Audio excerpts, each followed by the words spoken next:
Hello दोस्तों, नमस्कार। तो हमारी आज की कहानी है परमात्मा से संबंध। तो चलिए इस कहानी को हम शुरू करते हैं। एक बार एक पंडित जी ने एक दुकानदार के पास 500 रुपये रख दिए। उन्होंने सोचा कि जब मेरी बेटी की शादी होगी तो मैं एक पैसा ले लूँगा।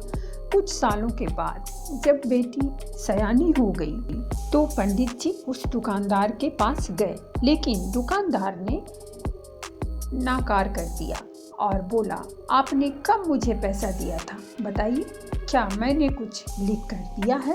पंडित जी उस दुकानदार की इस हरकत से बहुत ही परेशान हो गए और बड़ी चिंता में डूब गए। फिर कुछ दिनों के बाद पंडित जी को याद आया कि क्यों ना राजा से इस बारे में शिकायत कर दूं, ताकि वे कुछ फैसला कर देंगे और मेरा पैसा मेरी बेटी के विवाह के लिए मिल जाएगा। फिर पंडित जी राजा के पास पहुंचे और अपनी फरियाद सुनाई। राजा ने कहा, कल हमारी सवारी निकलेगी और तुम उस दुकानदार की दुकान के पास में ही खड़े रहना। दूसरे दिन राजा की सवारी निकली। सभी लोगों ने फूल मालाएं पहनाई और किसी ने आरती उतारी। पंडित जी उसी दुकान के पास खड़े थे। जैसे ही राजा ने पंडित जी को देखा तो उसने उन्हें प्रणाम किया और कहा, गुरुजी, आप यहाँ कैसे? आप तो हमारे गुरु हैं, आइए इस बग्गी में बैठ जाइए। वो दुकानदार यह सब देख रहा था। उसने भी आरती उतारी और राजा की सवारी आगे बढ़ गई।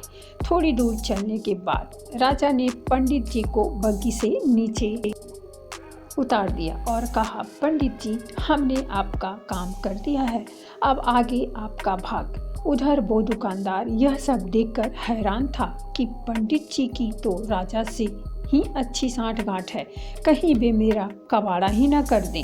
दुकानदार ने तत्काल अपने मुनीम को पंडित जी को ढूंढकर लाने को कहा।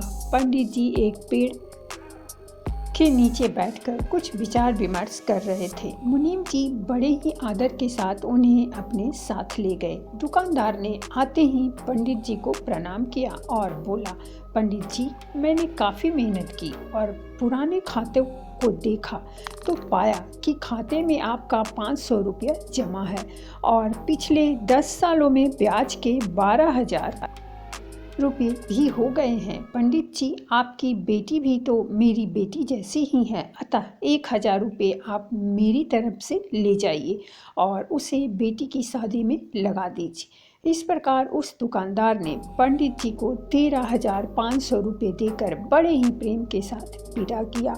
तो दोस्तों, तात्पर्य यह है कि जब मात्र एक राजा के साथ संबंध होने भर से हमारी विपदा दूर हो जाती है तो हम खुद से और इस दुनिया के राजा यानी कि परमात्मा से अपना संबंध जोड़ लें तो हमें कोई भी समस्या, कठिनाई या फिर हमारे साथ किसी भी तरह के अन्याय का तो कोई प्रश्न ही नहीं उत्पन्न होगा।